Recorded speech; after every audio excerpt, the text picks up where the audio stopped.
ibadah ghair mahdhah. Apa yang disebut dengan ibadah mahdhah? Ibadah mahdhah adalah hiya ibadatun sabitatun min asli masyru'iyyatiha, adalah memang yang awal disyariatkannya dia sebagai ibadah, sebuah ibadah yang memang disyariatkan sebagai ibadah ketika ia disyariatkan. Kalau ibadah ghair mahdhah, hiya laisat ibadatan fil asli, walakin tasiru ibadatan ma'aniyah. Suatu ibadah yang asal disyariatkannya dia belum menjadi ibadah, tetapi menjadi ibadah ketika dibarengi dengan niat takarrub, mendekatkan diri kepada Allah Subhanahu wa ta'ala. Ibadah mahdhah terbagi 4. Ibadatun qalbiyatun, ibadatun qauliyatun, ibadatun badaniyatun, ibadatun maliyatun. Ibadah qalbiyah yang masuk dalam ibadah mahdhah contohnya adalah iman bi annal ilaha wahidun huwallahu subhanahu wa ta'ala, bahwa Allah itu satu, bahwa Tuhan itu satu, dia adalah Allah subhanahu wa ta'ala. Ini ibadatun qalbiyatun. Ada ibadatun qauliyatun, adalah an-nutqu bisyahadataini wa qiraatil qur'ani wa dzikri, yaitu mengucapkan asyhadu an la ilaha illallah, tiada Tuhan selain Allah, wa anna Muhammadan Rasulullah, dan sesungguhnya Nabi Muhammad adalah Rasulullah. Ini adalah ibadatun qauliyatun, baca Quran, zikir dan lain sebagainya. Ada ibadatun badaniyatun seperti salat, haji, jihad dan lain sebagainya. Ada ibadatun maliyatun, ibadah harta, zakat mal, zakat fitrah dan lain sebagainya. Ada ibadat ghair mahdhah. Apa contohnya ibadah ghair mahdhah? Ma laysat ibadatan fil asli, sesuatu yang asalnya bukan ibadah, walakin tasiru ibadah ma'aniyah, tapi dia akan jadi ibadah setelah diniati. Contohnya ngasih duit sama istri, itu ibadah ghair mahdhah. Kenapa ngasih duit sama istri disebut ibadah ghair mahdhah? Karena bukan orang Islam pun ngasih duit sama istri, betul apa tidak? Maka ketika kita ngasih duit sama istri, ma'aniyah bi anna hadal duit litaqarrubi ilallahi subhanahu wa ta'ala, adalah untuk mendekatkan diri kita kepada Allah. Karena mengasihi istri kita adalah kewajiban, maka ngasih duit sama istri jadi ibadah. Ibadahnya ibadah ghair mahdhah. Ini namanya ibadah ghair mahdhah. Ibadah ghair mahdhah adalah ibadah yang asalnya bukanlah ibadah, tetapi jadi ibadah setelah dikasih nih ronda di pos kamling, ibadah ghair mahdhah. Jadi ibadah ketika kita niatkan untuk mengikuti perintah Allah dalam Al-Quran, atiullaha wa atiur rasul wa ulil amri minkum. Haul, ini kita mau bicara haul, itu pembukaan tadi. Haul ini ibadah mahdhah apa ibadah ghair mahdhah? Ghair mahdhah. Di sana ada ibadah mahdohnya, baca Al-Quran, betul apa tidak? Ada zikir, itu ibadah mahdoh. Ada ibadah ghair mahdohnya. Apa ibadah ghair mahdohnya? Kumpul-kumpul begini, ini asalnya tidak disyariatkan, tetapi ketika diniati silaturahmi jadi ibadah. Ketika diniati idkhalus surur, memasukkan kebahagiaan untuk keluarga besar almarhum Yai Rafi'i, maka dia jadi ibadah. YouTuber itu ibadah mahdoh bagi pendukung saya. Ibadah ghair mahdoh bagi pendukung saya. Kalau YouTuber yang dia YouTube-nya itu mendukung, bukan mendukung kebenaran, maka itu bisa menjadi dosa. Tapi YouTuber seperti Gus Muhson yang rambutnya kayak megaloman, ini mendukung kepada kebenaran, maka walaupun itu bentuknya YouTube, itu bisa berpahala dengan diniatkan untuk menyampaikan kebenaran dan membantu kaum muslimin dan muslimat. Haul ada sejak kapan? Sejak Wali Songo. Islam pertama datang ke Indonesia, Wali Songo sudah haul. Ya haulnya begini, di halaman nggak kelihatan kuburannya. Kalau ada orang haul, kayak tetangga sebelah, haulnya di kuburannya dikasih kembang sampai nggak kelihatan kuburannya, kembang semuanya. Habis 2 juta beli kembangnya juga. Setelah sekujur tubuhnya dikasih kembang, di atasnya dikasih payung, payungnya dikasih kembang lagi. Ini cara haul, bukan ajaran Wali Songo, bukan haul cara Nahdlatul Ulama. Cara Nahdlatul Ulama dari dulu ya begini, ngundang orang, baca Yasin atau baca Kulhu, baca Falaq bin Nas, zikir, kemudian ada ceramah, terus ada doa. Kalau ada berkat, bagi berkatnya. Kalau ada aqua, bagi aquanya. Ada kopi, bagi kopinya. Ini coro Nahdlatul Ulama.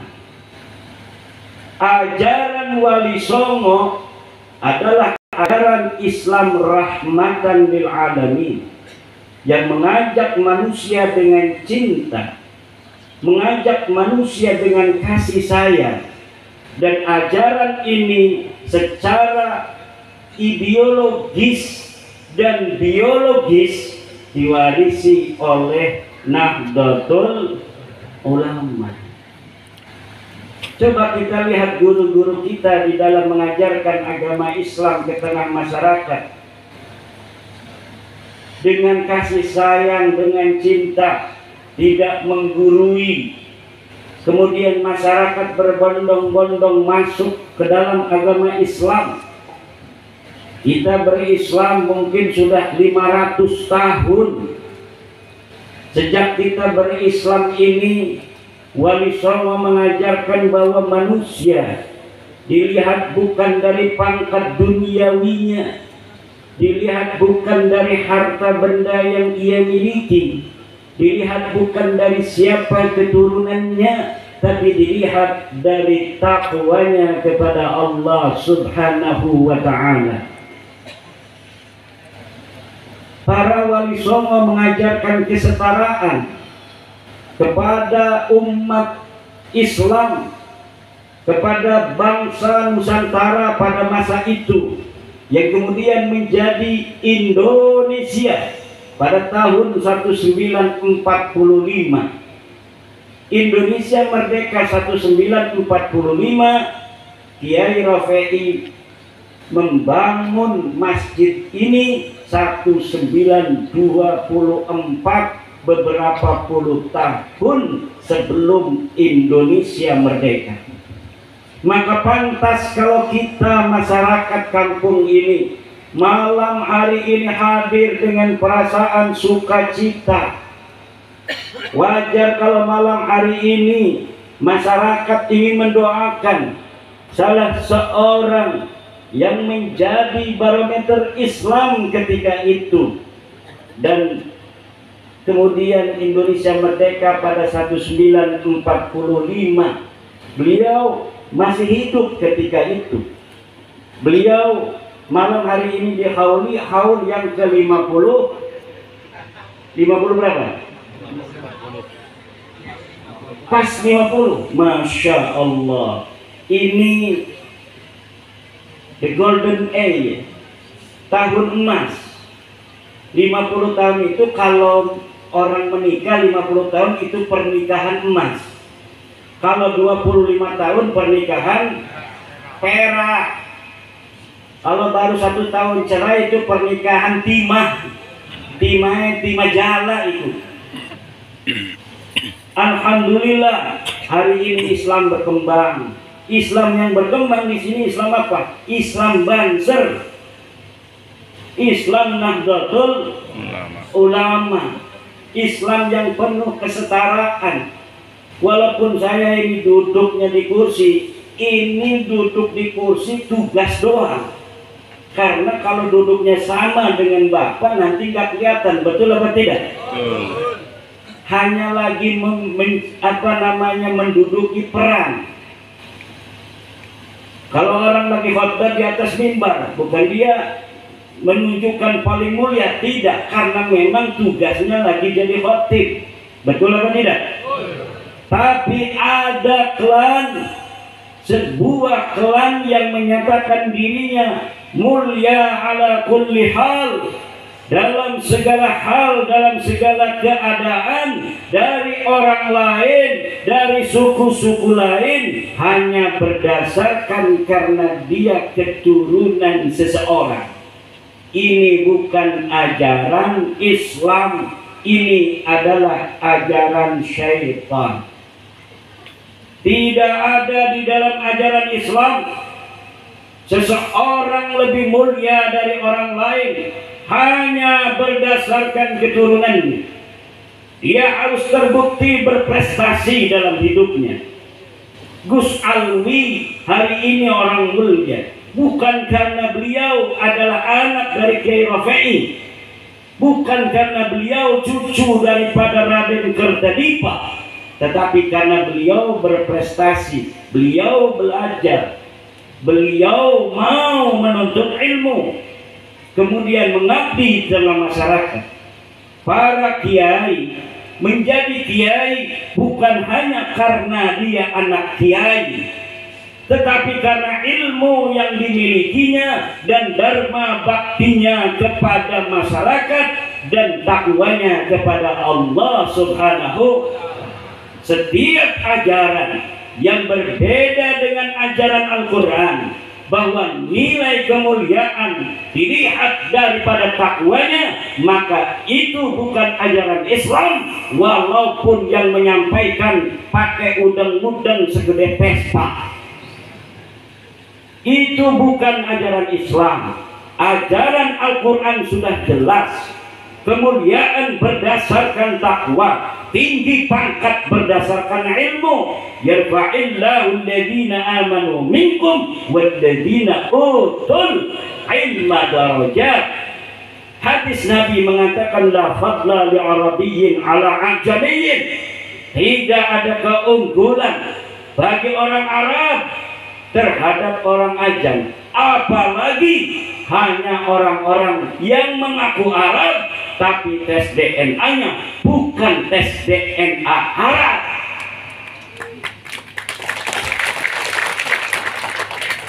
Maksudnya apa tepuk tangan itu?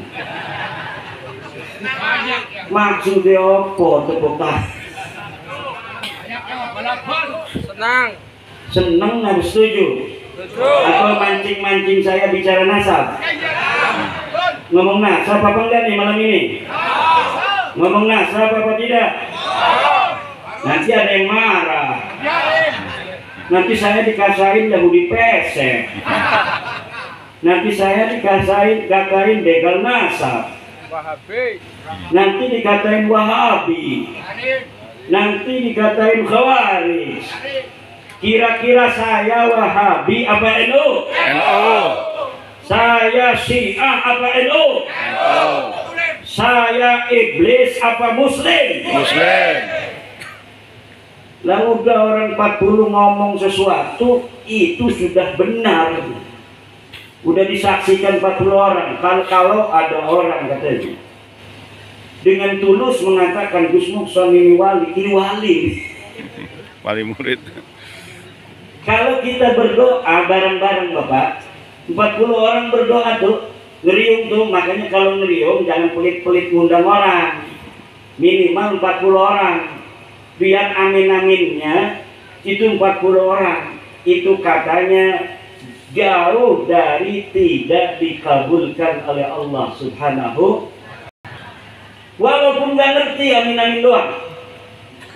Yang mendoakan apa namanya tuh siapa? Kiai. Allahumma sholli ala sayyidina Muhammadin fil awwalin wal akhirin. Padahal dia nggak ngerti apa-apa. Tapi Allah Maha Penyayang, Allah Maha Pengasih. Doa dia walaupun dia tidak ngerti, husnudzon kepada kiai bahwa kiai berdoanya ini adalah berdoa yang baik untuk dirinya dan untuk yang hadir, maka apa yang didoakan kiai itu akan diberikan juga kepada dia yang ikut. Amin.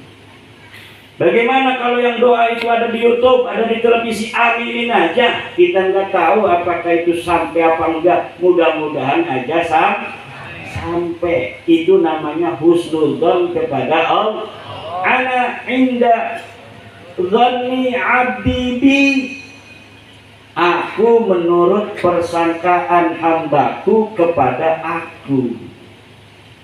Itu namanya husnudzon kepada Allah. Harus kita husnudzon kepada Allah. Kalau kita lagi acara begini gerimis, wah ini tanda kita yang hajat ini adem. Itu namanya husnudzon billah. Jangan turun hujan kita ada acara, dosa apa nih?